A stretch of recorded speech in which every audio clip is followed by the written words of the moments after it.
چلیں، بے شک وہ لوگ جو ایمان لائے اور وہ لوگ جو یہودی ہوئے اور نصارہ اور سابعین، ان میں سے جو لوگ ایمان لائے اللہ تعالیٰ پر اور یوم آخرت پر اور اچھی کارگزاری کی اور نیک عمل کیے، ان کے لیے ان کا اجر ہے ان کے رب کے پاس پہنچ کر، اور ان پر نہ خوف ہوگا اور نہ غمگین ہوں گے۔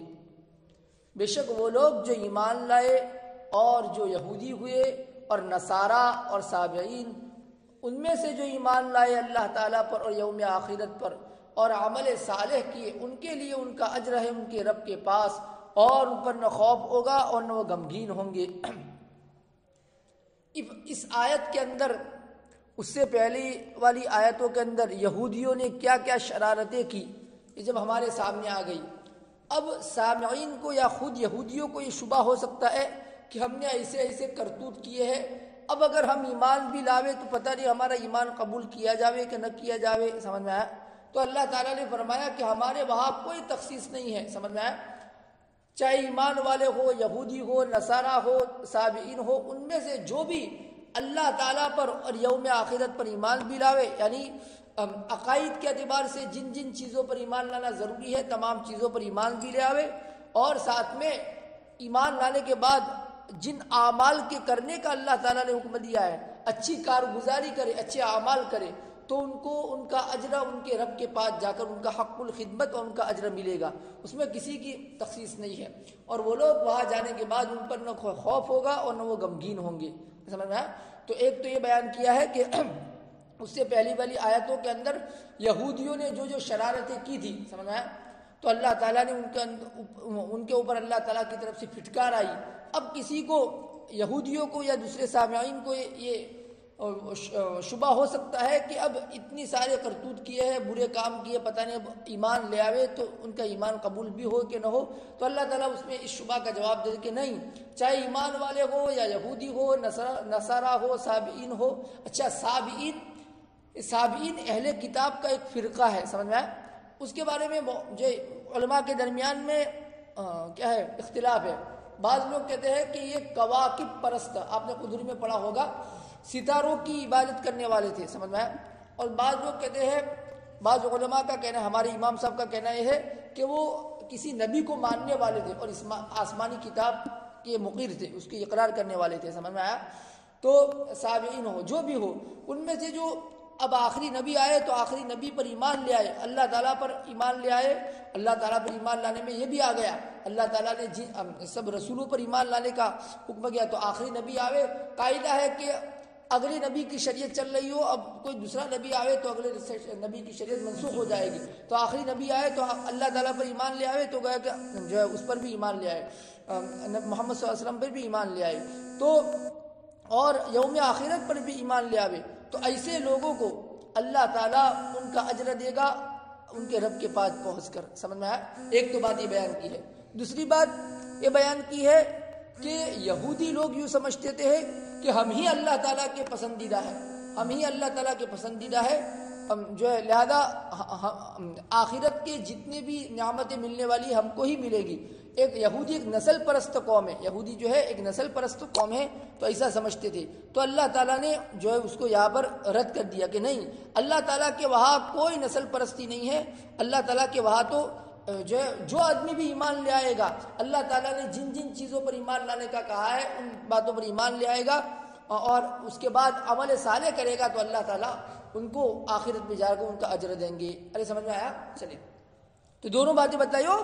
پہلی بات کیا بتلائی کہ آگے اس سے پہلے یہودیوں نے جو جو برے کام کیے، جو بھی کرتوت کیے، جو شرارتیں کی، اللہ تعالیٰ نے اس کا تذکرہ کیا۔ چالو رکھیے بھائی۔ ہاں، تو پہلی بات کیا بیان کی کہ یہودیوں کی شرارتوں کا تذکرہ اس سے پہلے ہوا۔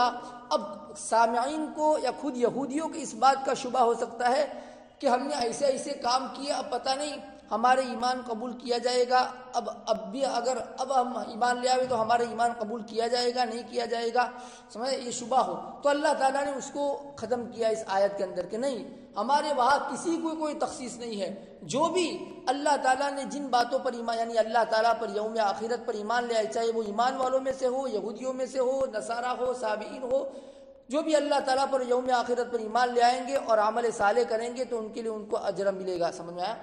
اور دوسری بات یہ بیان کی ہے اس موقع پر کہ یہودی ایک نسل پرست قوم ہے. یہودی یوں سمجھتے ہیں کہ ہم ہی اللہ تعالیٰ کے نحن ابناء اللہ و احباؤہ، انہی کا مقولہ ہے ہم اللہ تعالیٰ کے بیٹے اور ان کے محبوب ہیں. سمجھ؟ تو یہودی یوں سمجھتے. اسی لیے اگر کوئی دوسرا آدمی جو نسلاً یہودی نہ ہو اگر یہودیت اختیار کرنا چاہتا ہے تو یہودی لوگ اس کو قبول نہیں کرتے ہیں.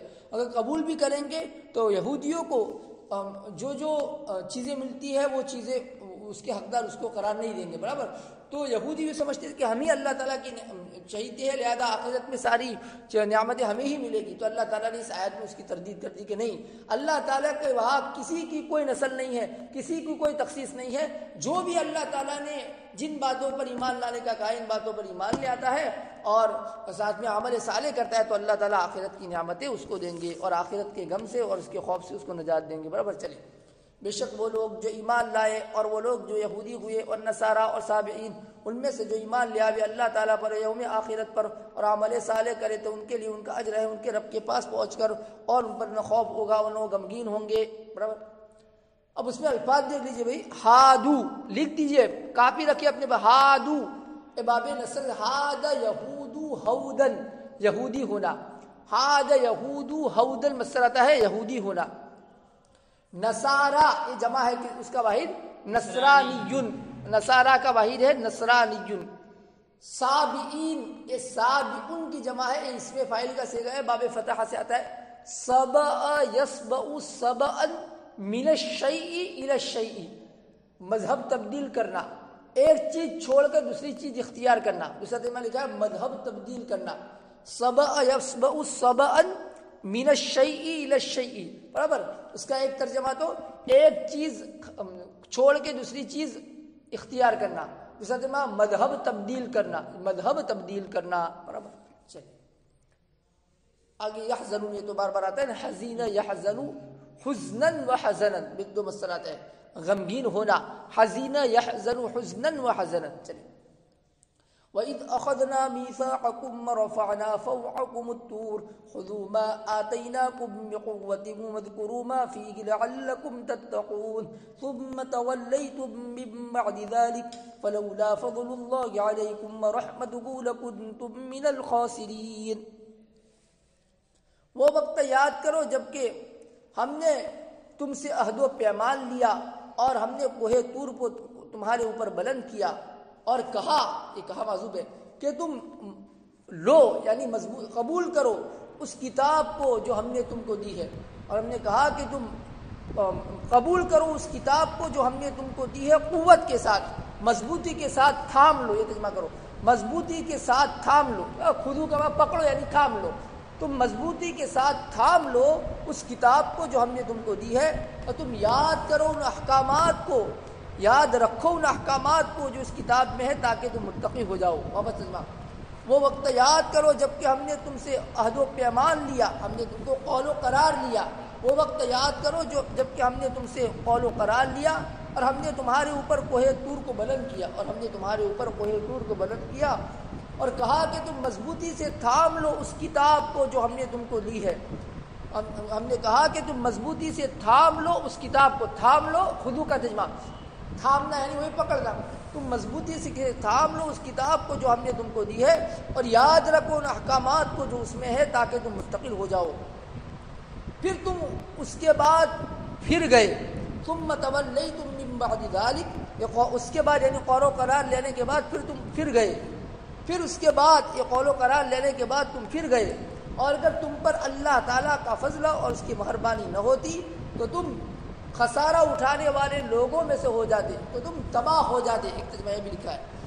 اور اگر تم پر اللہ تعالیٰ کا فضل اور اس کی مہربانی نہ ہوتی تو تم خسارہ اٹھانے والے لوگوں میں سے ہو جاتے یا تم تباہ ہو جاتے.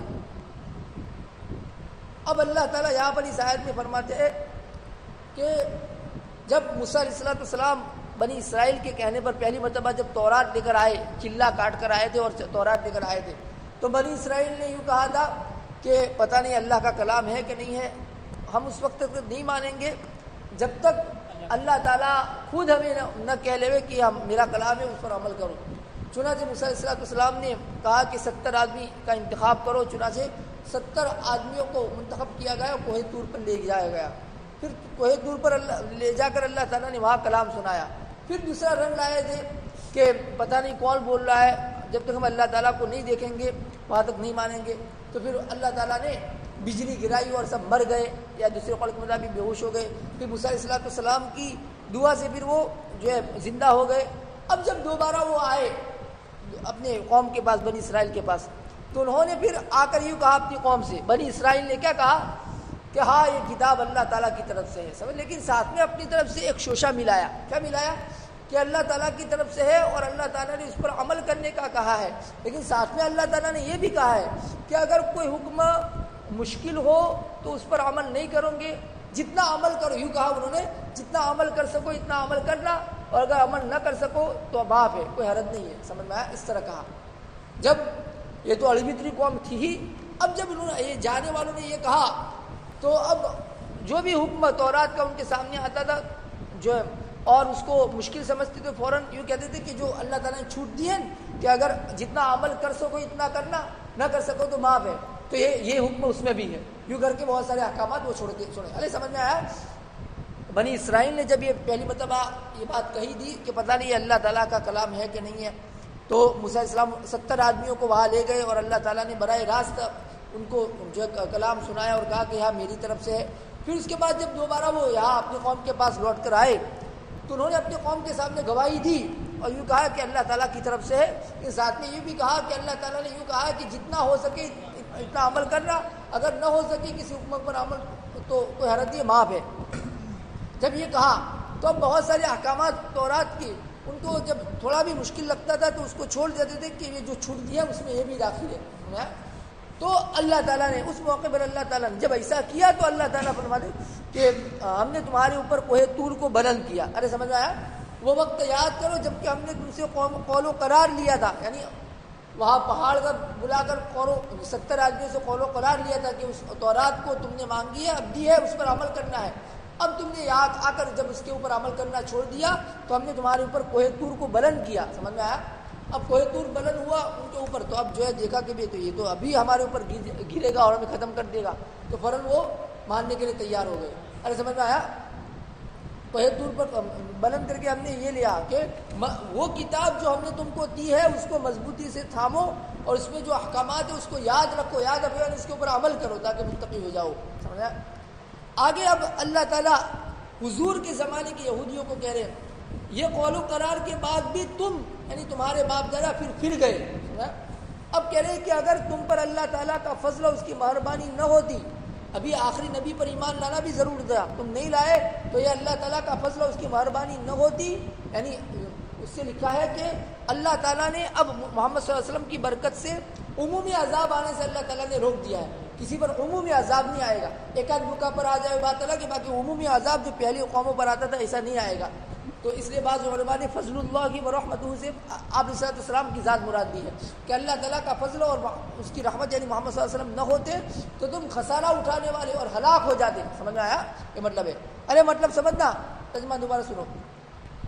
میثاق کی جمع کہتے ہیں، میثاق کی جمع مواثیق، میاثیق، میاثق بغیر یا کی برابر.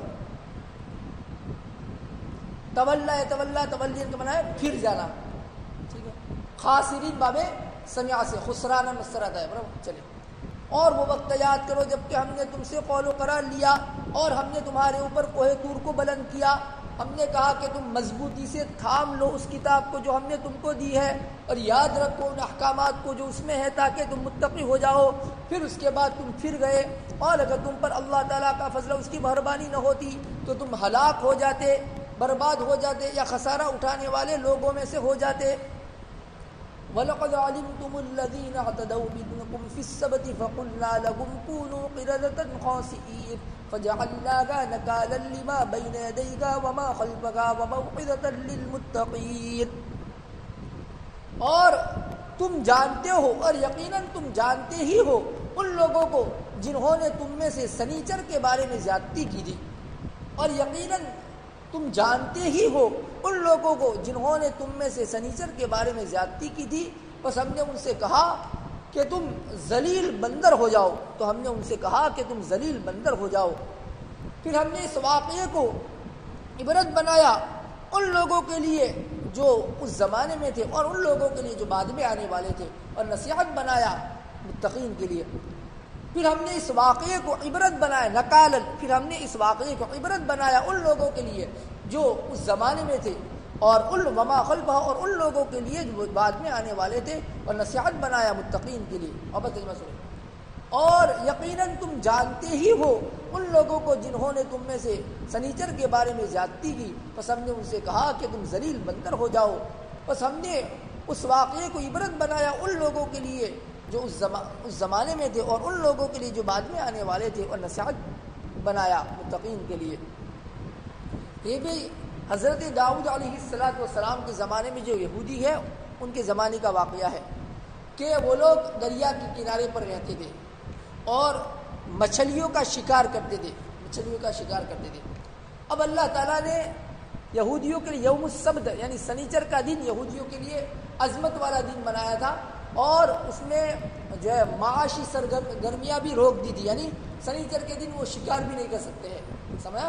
اللہ تعالیٰ نے ان کو منع کیا تھا سنیچر کا دن یہ تعظیم والا دن ہے، اس دن تم مچھلیوں کو نہیں پکڑو گے۔ تو انہوں نے کیا ہیلا بازی پہلے شروع کی، ہیلا بازی کیا شروع کی کہ جو دریا تھا اس دریا میں سے قریب میں کھڈے کھود دیے، سمجھا؟ اور پھر جو ہے سنیچر کے دن کھڈے کھود دیتے تھے۔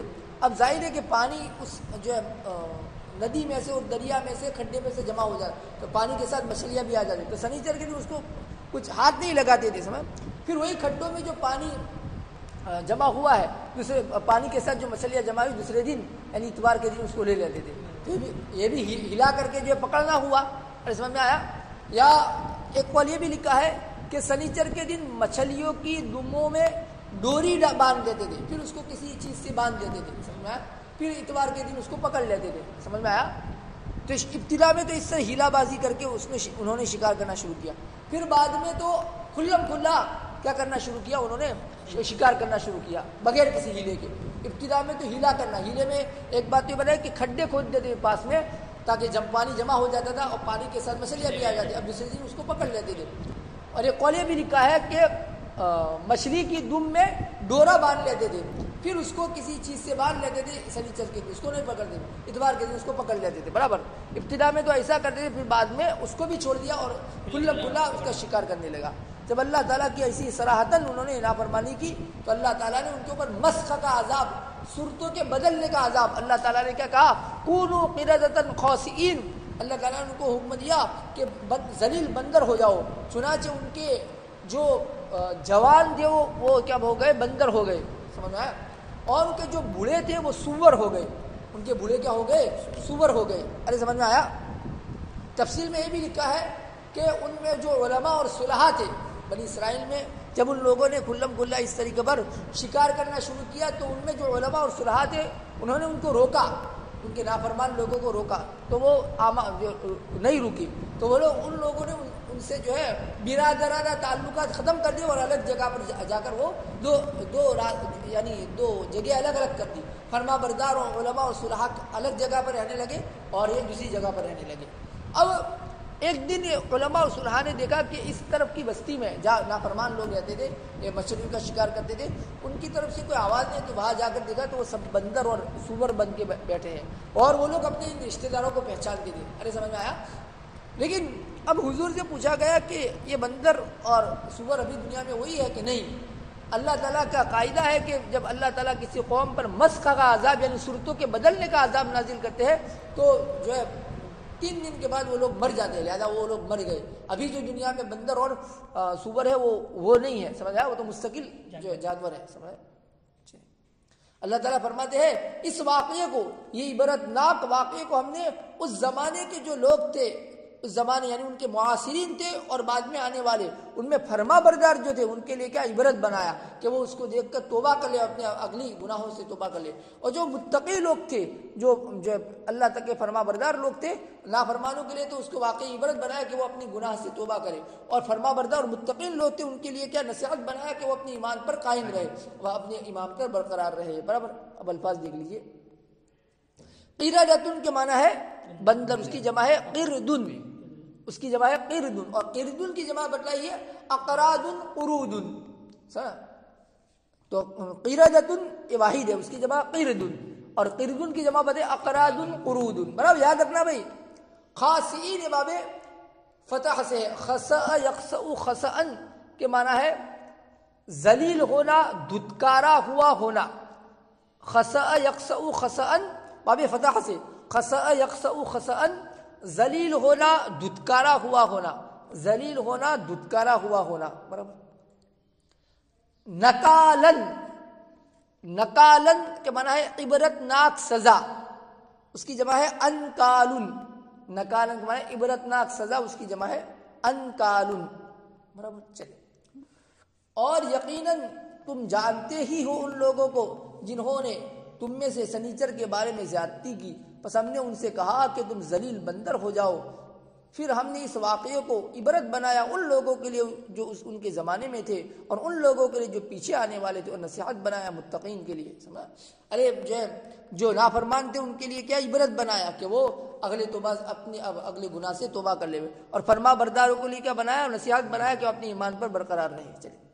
وَإِذْ قَالَ مُوسَى لِقَوْمِهِ إِنَّ اللَّهَ يَأْمُرُكُمْ أَن تَذْبَحُوا بَقَرَةً قَالُوا أَتَتَّخِذُنَا هُزُوًا قَالَ أَعُوذُ بِاللَّهِ أَنْ أَكُونَ مِنَ الْجَاهِلِينَ قَالُوا ادْعُ لَنَا رَبَّكَ يُبَيِّن لَّنَا مَا هِيَ قَالَ إِنَّهُ يَقُولُ إِنَّهَا بَقَرَةٌ لَّا فَارِضٌ وَلَا بِكْرٌ عَوَانٌ بَيْنَ ذَلِكَ فَافْعَلُوا مَا تُؤْمَرُونَ قَالُوا ادْعُ لَنَا رَبَّكَ يُبَيِّن لَّنَا مَا لَوْنُهَا قَالَ إِنَّهُ يَقُولُ إِنَّهَا بَقَرَةٌ صَفْرَاءُ فَاقِعٌ لَّوْنُهَا تَسُرُّ النَّاظِرِينَ قالوا ادْعُ لَنَا رَبَّكَ يُبَيِّن لَّنَا مَا هِيَ إِنَّ الْبَقَرَةَ شَابَهَ عَلَيْنَا وَإِنَّا إِن شَاءَ اللَّهُ لَمُهْتَدُونَ قال إنه يقول إنها بقرة لا ذلول تثير الأرض ولا تسقي الحرث مسلمة لا شية فيها قالوا الآن جئت بالحق فذبحوها وما كادوا يفعلون. اور وہ وقت یاد کرو جبکہ موسیٰ علیہ السلام نے اپنی قوم سے کہا بے شک اللہ تعالیٰ تم کو حکم دیتا ہے کہ تم ایک بقرہ کو، ایک گائے کو ذبح کرو. بیان القرآن میں ترجمہ بقرۃ کا ترجمہ بیل کیا ہے. برابر. اور وہ وقت یاد کرو جبکہ موسیٰ علیہ السلام نے اپنی قوم سے کہا کہ بے شک اللہ تعالیٰ تم کو حکم دیتا ہے کہ تم ایک گائے کو ذبح کرو. ان لوگوں نے کہا کہ آپ ہم سے مذاق کرتے ہیں. ان لوگوں نے اپنے نبی حضرت موسیٰ علیہ السلام سے کہا، ان لوگوں نے کہا کہ آپ ہم سے مذاق کرتے ہیں. حضرت موسیٰ علیہ السلام نے فرمایا میں اللہ کی پناہ مانگتا ہوں اس بات سے کہ میں ایسے نادانوں میں سے ہوں، یعنی جو مذاق میں جھوٹ بولے، ایسے نادانوں میں سے ہوں، اس سے اللہ کی پناہ مانگتا ہوں. موسیٰ علیہ السلام نے فرمایا میں اللہ کی پناہ مانگتا ہوں کہ میں ایسے نادانوں میں سے ہوں، ان اکون من الجاہلین، ایسے نادانوں میں سے ہوں. ان لوگوں نے کہا آپ اپنے رب سے دعا کیجئے ہمارے لیے کہ وہ صاف صاف بیان کرے ہمارے لیے کہ وہ گائے کیسی ہو. ان لوگوں نے کہا آپ اپنے رب سے ہماری دعا کیجئے کہ وہ صاف صاف بیان کرے ہمارے لیے کہ وہ گائے کیسی ہو. موسیٰ علیہ السلام نے فرمایا بے شک اللہ تعالیٰ فرماتے ہیں کہ وہ ایسی گائے ہو کہ جو نہ بوڑھی ہو، نہ بہت بوڑھی ہو، اور نہ بالکل بچہ ہو، اور اس کے درمیان، اور بلکہ اس کے بیچوں بیچ ہو، یعنی ادھیڑ عمر کی. موسیٰ علیہ السلام نے فرمایا بے شک اللہ تعالیٰ فرماتے ہیں کہ وہ ایسی گائے ہو جو نہ بوڑھی ہو اور نہ بالکل بچہ ہو، نہ بوڑھی ہو نہ بالکل بچہ ہو، بلکہ اس کے درمیان، اس کے بیچوں بیچ ہو، اس کے درمیان ہی ہو، اس کے درمیان میں ہو. بوڑھا ہونا اور بچہ ہونا اس کے درمیان میں ہو. بس تم کر گزرو وہ کام جس کا تم کو حکم دیا جاتا ہے، بس تم کر لو وہ کام جو جس کا تم کو حکم دیا جاتا ہے. ارے واپس سے سنو.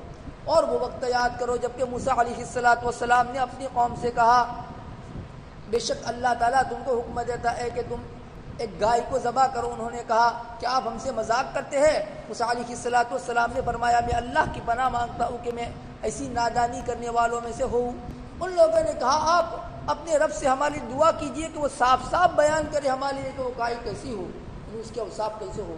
اللہ موسیٰ علیہ السلام نے فرمایا کہ اللہ تعالیٰ فرماتے ہیں کہ وہ ایسی گائے ہو جو نہ وہ بوڑھی ہو اور نہ وہ بالکل بچہ ہو. بلکہ اس کے درمیان میں ہو، بلکہ اس کے درمیان ہی ہو، بس تم کر گزرو وہ کام جس کا تم کو حکم دیا جاتا ہے۔ ان لوگوں نے کہا آپ ہمارے لیے اپنے رب سے دعا کیجئے کہ وہ ہمارے لیے صاف صاف بیان کرے کہ اس کا رنگ کیسا ہو۔ پھنستے جا رہے ہیں۔ ان لوگوں نے کہا آپ اپنے رب سے ہمارے لیے دعا کیجئے کہ وہ صاف صاف بیان کرے کہ اس کا رنگ کیسا ہو۔ موسیٰ علیہ السلام نے فرمایا بے شک اللہ تعالیٰ فرماتے ہیں کہ وہ ایسی زرد رنگ کی گائے ہو، انہا بقرۃ صفراء، بے شک وہ زرد رنگ کی گائے ہو کہ جس کا رنگ تیز زرد ہو، جس کا رنگ فاقع اللون کا۔ موسیٰ علیہ السلام نے فرمایا بے شک اللہ تعالیٰ فرماتے ہیں کہ وہ زرد رنگ کی گائے ہو کہ جس کا رنگ تیز زرد ہو، جس کا رنگ گہرا زرد ہو یا تیز زرد ہو، جو دیکھنے والوں کو جو دیکھنے والوں کو دلوں کو خوش کر دے، جو دیکھنے والوں کو خوش کر دے یا دیکھنے والوں کو دلوں کو خوش کر دے، دونوں ترجمہ کر سکتے ایسا بن گیا۔ ان لوگوں نے کہا آپ ہمارے لیے اپنے رب سے دعا کیجئے کہ وہ صاف صاف بیان کرے کہ وہ اس کا رنگ کیسا ہو۔ موسیٰ علیہ السلام نے فرمایا بے شک اللہ تعالیٰ فرماتے ہیں کہ وہ زرد رنگ کی گائے ہو کہ جس کا رنگ بالکل تیز زرد ہو، جس کا رنگ تیز زرد ہو، جو دیکھنے والوں کو خوش کر دے۔ ان لوگوں نے کہا آپ ہمارے لیے اپنے رب سے دعا کیجئے کہ وہ صاف صاف بیان کرے کہ وہ کیسی ہو، اس کے اور بھی اب صاف بیان کیجئے وہ کیسی ہو، وہ گار کیسی ہو۔ بے شک ایک گائے نے ہم کو شبہ میں ڈال دیا، ان البقرہ تشابہ علینا، اس گائے نے ہم کو شبہ میں ڈال دیا ہے، اور بے شک انشاءاللہ اب کی بار ہم سمجھ جائیں گے، ٹھیک ٹھیک سمجھ جائیں گے۔ ان لوگوں نے کہا آپ اپنے رب سے دعا کیجئے کہ وہ ہمارے لیے صاف صاف بیان کرے کہ وہ گائے کیسی ہو، بے شک اس گائے نے ہم کو شبہ میں ڈال دیا ہے، اور بے شک انشاءاللہ اب کی بار ہم ٹھیک ٹھیک سمجھ جائیں گے، اب کی بار ہم ٹھیک ٹھیک سمجھ جائیں گے۔ بے شک اگر اللہ نے چاہا تو ہم ضرور اس کا صحیح پتہ لگا دیں گے، یہ ترجمہ ہم ضرور اس کا صحیح پتہ لگا دیں گے، ہم صحیح بے شک انشاءاللہ، اور بے شک انشاءاللہ ہم اب کی بار ٹھیک ٹھیک سمجھ جائیں گے۔ موسیٰ علیہ السلام نے فرمایا اللہ تعالیٰ فرماتے ہیں کہ وہ ایسی گائے ہو جو کام کرنے والی نہ ہو، جو زمین کو جوتے اور کھیتی کو سیراب کرے۔ موسیٰ علیہ السلام نے فرمایا اللہ تعالیٰ فرماتے ہیں کہ وہ ایسی گائے ہو جو محنت کش نہ ہو، کام کاج کرنے والی نہ ہو، جو کہ زمین کو جوتے اور کھیتوں کے سیراب کرے، وہ بالکل عیب سے صحیح سالم ہو، مسلمت، وہ صحیح سالم ہو، اس میں کوئی داغ نہ ہو، مسلمت لا شیۃ فیہا، وہ صحیح سالم ہو کہ جس میں کوئی عیب نہ ہو۔ ان لوگوں نے کہا اب آپ بالکل ٹھیک ٹھیک بات لائے ہیں، ان لوگوں نے کہا اب آپ بالکل ٹھیک ٹھیک بات لائے ہیں، بس انہوں نے اس کو ذبح کیا، اور لگتا نہیں تھا کہ وہ ایسا کریں گے، اور لگتا نہیں تھا کہ وہ ایسا کریں گے۔ ارے سمجھا؟ ان لوگوں نے کہا، موسیٰ علیہ السلام نے فرمایا بے شک اللہ تعالیٰ اوپر سے، تو ان لوگوں نے کہا کہ آپ اپنے رب سے دعا کیجئے کہ وہ ہمارے لیے صاف صاف بیان کرے کہ وہ کیسی ہو، بے شک اس گائے نے ہم کو شبہ میں ڈال دیا ہے، اور انشاءاللہ اب کی بار ہم سمجھ جائیں گے، انشاءاللہ اب کی بار ہم سمجھ جائیں گے۔ موسیٰ علیہ السلام نے فرمایا کہ بے شک اللہ تعالیٰ فرماتے ہیں کہ وہ ایسی گائے ہو کہ جو کام کاج کرنے والی نہ ہو، کہ زمین کو جوتے اور کھیتی کو سیراب کرے اور نہ کھیتی کو سیراب کرے، وہ صحیح سالم ہو جس میں کوئی عیب نہ ہو، وہ صحیح سالم ہو جس میں کوئی عیب نہ ہو۔ ان لوگوں نے کہا اب آپ بالکل ٹھیک ٹھیک بات لائے ہیں، بس انہوں نے اس کو ذبح کیا، اور ایسا لگتا نہیں تھا کہ وہ ایسا کریں گے، اور لگتا نہیں تھا کہ وہ ایسا کریں گے۔ یہ پورا قصہ ہے بھائی۔ ایک قول کے مطابق بنی اسرائیل کے اندر ایک جو ہے قتل ہوا تھا، سمجھنا، ایک آدمی کا قتل ہوا تھا۔ اب کیوں ہوا تھا؟ تو جو ہے ایک وجہ لکھی ہے کہ ایک آدمی نے ایک بچی کے ابا کو نکاح کا پیغام بھیجا کہ آپ اپنی بچی کا رشتہ مجھ سے کر لیجئے، تو اس بچی کے ابا نے انکار کر دیا، تو اس نکاح کا پیغام بھیجنے والے نے اس کو قتل کر دیا، سمجھ، ایک قول یہ ہے۔ اور دوسرا قول یہ ہے کہ بھتیجے نے اپنی چچا کی میراث پانے کے لیے چچا کو کیا ہے قتل کر دیا تھا، سمجھ میں آیا؟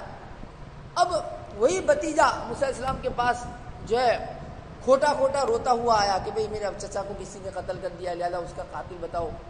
تو موسیٰ علیہ السلام نے اللہ تعالیٰ سے عرض کیا، تو اللہ تعالیٰ نے ان کو حکم دیا کہ ان کو کہو کہ گائے ذبح کرو، سمجھ میں آیا؟ اور پھر گائے کا گوشت اس مقتول پر مارو، تو مقتول اپنا قاتل بتائے گا کہ مجھے کس نے قتل کیا ہے، سمجھ میں؟ اب انہوں نے کہا کہ بھئی قاتل کا پتہ لگانا اور گائے کو ذبح کرنا دونوں میں کوئی جوڑ ہے نہیں. تو انہوں نے کہا کہ آپ ہماری مذاق کرتے ہو. صلی اللہ علیہ وسلم نے کہا ارے اللہ کی پناہ مانگتا ہوں کہ میں ایسی نادانی کروں, میں مذاق کروں, اس کا مطلب میں مذاق میں جھوٹ بولتا ہوں, اور مذاق میں جھوٹ بولنا تو حضور نے فرمایا ہلاک ہو جائے وہ شخص جو مذاق میں 3 مرتبہ ہلاک ہونے کا کہا ہے. مذاق میں جھوٹ بولنا جھوٹ بولنا جائز ہی نہیں ہے کسی بھی حال میں, اور پھر مذاق میں جھوٹ بولنا اس میں 3 مرتبہ ہلاک ہونے کی بد دعا دی حضور نے. برابر تو برابر. اب جب گائے ذبح کرنے کا حکم آیا تو انہوں نے پھر جو ہے سیدھے کوئی بھی ایک گائے لا کر ذبح کر دیتے تو ان کا کام ہو جاتا تھا. انہوں نے پوچھنا شروع کیا کہ اس کا حساب کیسے ہونی چاہیے. تو پھر جو ان کا سوال بڑھتا گیا ان کے پھنستے گئے. تو اللہ تعالیٰ کی طرف سے ان کو کہا گیا کہ بھئی بالکل بوڑھی بھی نہیں ہونی چاہیے, بالکل بچہ پٹھا بھی نہیں ہونا چاہیے, درمیانی دیر عمر کی ہونی چاہیے. یہ سمجھ میں آیا. اب کہا کہ اب مت پوچھنا, جو کرنے کا کہا کر لو سمجھ. تو پھر وہ رہا کہ اس کا کلر کیسا ہونا چاہیے, سمجھے, اس کا کلر کیسا ہونا چاہیے. تو اللہ تعالیٰ نے کہا کہ زرد رنگ کی ہونی چاہیے, پیلے رنگ کی. سمجھ میں آیا. اور پیلا رنگ بھی بالکل گہرا پیلا رنگ, سمجھ میں آیا, کہ جو یعنی سنہری رنگ کی. سمجھ میں آیا, تاکہ دیکھنے والے کو خوش کر دے ہوئے. سمجھ میں آیا. اب اس کی وجہ لکھی ہے کہ بھئی اللہ تعالیٰ نے ان کو سنہری رنگ کی گائے ذبح کرنے کا حکم غالباً اس لیے دیا کہ انہوں نے جو بچڑا بنایا تھا سونا وغیرہ اپنے زیورات ڈال کے, تو جو اس کو معبود سمجھتے تھے, تو اللہ ان کی دلوں سے اس کی عظمت نکل جائے, اس کے اللہ تعالیٰ نے ذبح کرنے کا دیکھو جو ہے تو ذبح کیا, یہ کیا بھگوان ہو سکتا ہے. اب کہا کہ ابھی بھی معاملہ مشتبہ ہے. یہ جو گائے ذبح کرنے کا کہا جا رہا ہے وہ کوئی خاص قسم کی گائے کہ عام گائے ہے. تو اللہ تعالیٰ سے کہو ابھی ہمارے اوپر معاملہ مشتبہ ہے, اب ہم انشاءاللہ سمجھ جائیں گے. تو پھر اللہ تعالیٰ نے کہا کہ وہ ایسی گائے ہونی چاہیے جس کو محنت مزدوری میں لگایا نہ گیا ہو, کھیتی زمین جوتنے میں یا پانی نکالنے میں لگایا نہ گیا ہو, اور بالکل صحیح سالم ہونا چاہیے, کہیں دبا نہیں ہونا چاہیے, بالکل صحیح سالم ہونی چاہیے. سمجھ میں. اب انہوں نے کہا کہ اب آپ بالکل ٹھیک لائے. سمجھا. اب چنانچہ تلاش کرتے ایک کھیت میں پہنچے, اور ایک جو ہے جوان جو ہے اس کو اپنے اس بیل کو لے کر, اس کے پاس وہ بیل تھا, اس کے پاس سے مانگا تو اس نے کہا سونا بھر کے لینا پڑے گا, اس کا جو چمڑا نہیں تھا وہ بھر کے تو دیا اور لائے. سمجھا. اب اس سے اصول نکلا کہ جو ہے کسی بات میں اس طرح کا سوال بیجا سوال نہیں کرنا چاہیے. سمجھا. جو چیز سادہ ہو اس کو سادہ رکھنا چاہیے, بیجا سوال کر کے پھنسنا نہیں چاہیے. سمجھا. یہ اس کا شان نزول ہے. برابر. چلیے اب اس میں الفاظ دیکھ لیجیے, پھر آگے چلتے ہیں. دوبارہ ترجمہ کرتے ہیں. فارزن ایک لفظ ہے, فارزن, اس میں فاعل کا ذکر ہے باب کرومہ سے. فروز یفرز فرازتن الحیوان کے معنی جانور کا بوڑھا ہونا. فروز یفرز فرازتن الحیوان اس کا معنی ہے جانور کا بوڑھا ہونا. کیا بھائی, جانور کا بوڑھا ہونا. فروز یفرز فرازتن جانور کا بوڑھا ہونا. برابر. اوان, اوان کے معنی لکھا ہے متوسط العمر جانور, متوسط العمر درمیانی عمر کا جانور, اس کی جمع ہے اون. اوان کی جمع کیا اون. اوان کیا معنی متوسط العمر جانور, اس کی جمع ہے اون. صفراء, صفراء مؤنث اصفر کا, اصفر کے معنی ہے پیلا. فاقع, کہ بھئی ایک بھی بابی فتح سے ہے. فقع یفقع فقعا وفقوعا, اس کے معنی ہے رنگ کا صاف ہونا اور تیز زرد ہونا. فقع یفقع فقعا وفقوعا, سمجھنا.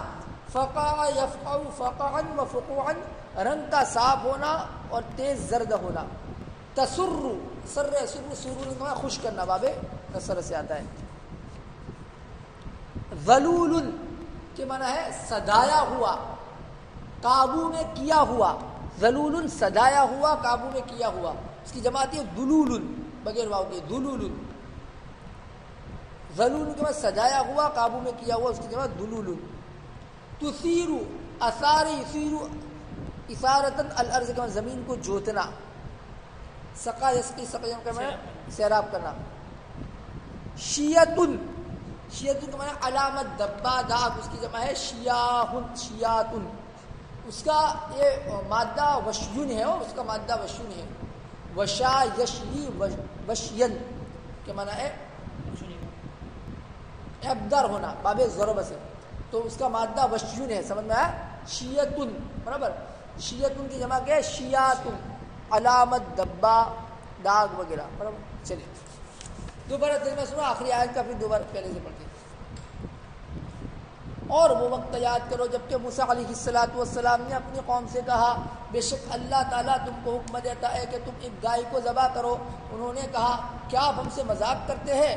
موسیٰ علیہ السلام نے فرمایا میں اللہ کی پناہ مانگتا ہوں کہ میں ایسی نادانی کرنے والے ان سے بنوں ہوں۔ حضون، یہ حضون مصدر ہے بھائی باب فتح سے، حضا یحزا حضون، ٹھٹھا کرنا، مذاق کرنا، باب فتح سے مصدر ہے۔ ان لوگوں نے کہا آپ اپنے رب سے دعا کیجئے کہ وہ صاف صاف بیان کرے کہ وہ گائے کیسی ہو۔ موسیٰ علیہ السلام نے فرمایا اللہ تعالیٰ فرماتے ہیں کہ وہ گائے بالکل بوڑھی نہ ہو اور نہ بچہ ہو، بلکہ اس کے بیچوں بیچ ہو، بس تم کر گزرو وہ کام جس کا تم کو حکم دیا جاتا ہے۔ ان لوگوں نے کہا آپ اپنے رب سے دعا کیجئے کہ وہ ہمارے لیے صاف صاف بیان کرے کہ اس کا رنگ کیسا ہو۔ موسیٰ علیہ السلام نے فرمایا اللہ تعالیٰ فرماتے ہیں کہ وہ زرد رنگ کی گائے ہو کہ جس کا رنگ بالکل تیز زرد ہو، وہ زرد رنگ کی گائے ہو کہ جس کا رنگ بالکل تیز زرد ہو، بالکل تیز زرد ہو۔ ان لوگوں نے کہا آپ اپنے رب سے دعا کیجئے کہ وہ صاف صاف بیان کرے کہ وہ کیسی ہو، بے شک اس گائے نے ہم کو شبہ میں ڈال دیا۔ تشابہ ہے، تشابہن علی کے معنی ہے شبہ میں ڈالنا، اشتباہ پیدا کرنا۔ اور بے شک انشاءاللہ ہم اس کو اب کی بات سمجھ جائیں گے، اور بے شک انشاءاللہ اس کو ہم اب کی بات سمجھ جائیں گے۔ موسیٰ علیہ السلام نے فرمایا بے شک اللہ تعالیٰ فرماتے ہیں کہ وہ ایسی گائے ہو جو کام کاج نہ کرتی ہو کہ زمین کو جوتے اور نہ کھیتی کو سیراب کرے۔ موسیٰ علیہ السلام نے فرمایا بے شک اللہ تعالیٰ فرماتے ہیں کہ وہ ایسی گائے ہو جو کام کاج نہ کرتی ہو کہ زمین کو جوتے اور نہ کھیتی کو سیراب کرے، وہ صحیح سالم ہو کہ اس میں کوئی عیب نہ ہو، وہ صحیح سالم ہو اس میں کوئی عیب نہ ہو۔ ان لوگوں نے کہا اب آپ بالکل ٹھیک ٹھیک بات لائے ہیں، پس انہوں نے اس کو ذبح کیا اور ایسا لگتا نہیں تھا کہ اس کو ذبح کرے۔ سمجھ میں آیا؟ بظاہر جو ہے اتنے پھنسے تھے کہ لگتا نہیں تھا کہ ایسی گائے ان کو ملے اور ذبح، لیکن بہرحال انہوں نے ذبح کیا، برابر۔ پہلے سے ترجمہ سنیں بھائی۔ بے شک وہ لوگ جو ایمان لائے اور وہ لوگ جو یہودی ہوئے اور نصارہ اور صابئین، ان میں سے جو ایمان لائے اللہ تعالیٰ پر اور یوم آخرت پر اور عمل صالح کرے، ان کے لیے ان کا اجر ہے ان کے رب کے پاس پہنچ کر، اور ان پر نہ خوف ہوگا وہ نہ غمگین ہوں گے۔ وہ وقت یاد کرو جب کہ ہم نے تم سے قول و قرار لیا اور ہم نے تمہارے اوپر کوہ طور کو بلند کیا، اور ہم نے کہا کہ تم مضبوطی سے تھام لو اس کتاب کو جو ہم نے تم کو دی، اور یاد رکھو ان احکامات کو جو اس میں ہے، تاکہ تم متقی ہو جاؤ۔ پھر اس کے بعد تم پھر گئے، اور اگر تم پر اللہ تعالیٰ کا فضل، اس کی مہربانی، اس کی رحمت نہ ہوتی، اس کی مہربانی نہ ہوتی تو تم نقصان اٹھانے والے لوگوں میں سے ہو جاتے۔ اور یقیناً تم جانتے ہی ہو ان لوگوں کو جنہوں نے تم میں سے سنیچر کے بارے میں زیادتی کی پسند نے ان سے کہا کہ تم ذلیل بندر ہو جاؤ۔ پھر ہم نے اس واقعے کو ایک عبرت بنایا ان لوگوں کے لیے جو اس زمانے میں تھے اور ان لوگوں کے لیے جو بعد میں آنے والے تھے، اور نصیحت بنایا متقین کے لیے، اور نصیحت بنایا متقین کے لیے، برابر۔ یہ موعظۃ حالت نصب میں کیا بھائی، نکالن کے اوپر اس کا عطف ہے تو مفعول بھی ثانی بنے گا اور جعلنا کا۔ اور وہ وقت یاد کرو جب کہ موسیٰ علیہ السلام نے اپنی قوم سے کہا بے شک اللہ تعالیٰ تم کو حکم دیتا ہے کہ تم ایک گائے کو ذبح کرو۔ انہوں نے کہا کہ آپ ہم سے مذاق کرتے ہیں۔ موسیٰ علیہ السلام نے فرمایا میں اللہ کی پناہ مانگتا ہوں کہ میں اسی نادانی کرنے والوں میں سے بنوں۔ ان لوگوں نے کہا آپ اپنے رب سے دعا کیجئے کہ وہ صاف صاف بیان کرے کہ وہ کیسی ہو۔ موسیٰ علیہ السلام نے فرمایا بے شک اللہ تعالیٰ فرماتے ہیں کہ وہ ایسی گائے ہو جو نہ بہت بوڑھی ہو اور نہ بچہ ہو، بلکہ اس کے درمیان ہو، اس کے بیچ ہو، بس تم کر گزرو وہ کام جس کا تم کو حکم دیا جاتا ہے۔ ان لوگوں نے کہا آپ اپنے رب سے دعا کیجئے کہ وہ صاف صاف بیان کرے کہ اس کا رنگ کیسا ہے۔ موسیٰ علیہ السلام نے فرمایا بے شک اللہ تعالیٰ فرماتے ہیں کہ وہ زرد رنگ کی گائے ہو کہ جس کا رنگ بالکل تیز زرد ہو، جو دیکھنے والوں کو خوش کر لے۔ ان لوگوں نے کہا آپ اپنے رب سے دعا کیجئے کہ وہ صاف صاف بیان کرے کہ وہ کیسی ہو، بے شک اس گائے نے ہم کو شبہ میں ڈال دیا ہے، اور اگر اللہ نے، اور بے شک انشاءاللہ ہم اب کی بات سمجھ جائیں گے۔ موسیٰ علیہ السلام نے فرمایا بے شک اللہ تعالیٰ فرماتے ہیں کہ وہ ایسی گائے ہو جس کو کام کاج میں نہ لگایا گیا ہو کہ زمین کو جوتے اور نہ کھیتی کو سیراب کرے. وہ ایسی گائے ہو کہ جس کو کام کاج میں نہ لگایا گیا ہو کہ زمین کو جوتے اور نہ کھیتی کو سیراب کرے. وہ بالکل صحیح سالم ہو کہ جس میں کوئی عیب نہ ہو. ان لوگوں نے کہا اب آپ بالکل ٹھیک بات لائے ہیں. چنانچہ انہوں نے اس کو ذبح کیا اور ایسا لگتا نہیں تھا کہ وہ اس کو کریں گے. اچھی طرح یاد کر لینا بھائی, سمجھ میں آیا؟ جو ہے بعض لوگ تو جو ہے سنتے ہی نہیں ہے, پتہ نہیں کیا کرتے ہو. برابر پوری بات سنو, قدر کرو اس کی, اور سب چیزیں خالی ترجمہ یاد نہ کرو, جتنی باتیں بتائی جاوے مطلب وجوہ اعراب سب چیزیں یاد کرو. اللہ تبارک تعالی ہمیں ان باتوں پر عمل کرنے کی توفیق عطا فرمائے. وما علینا الا البلاغ.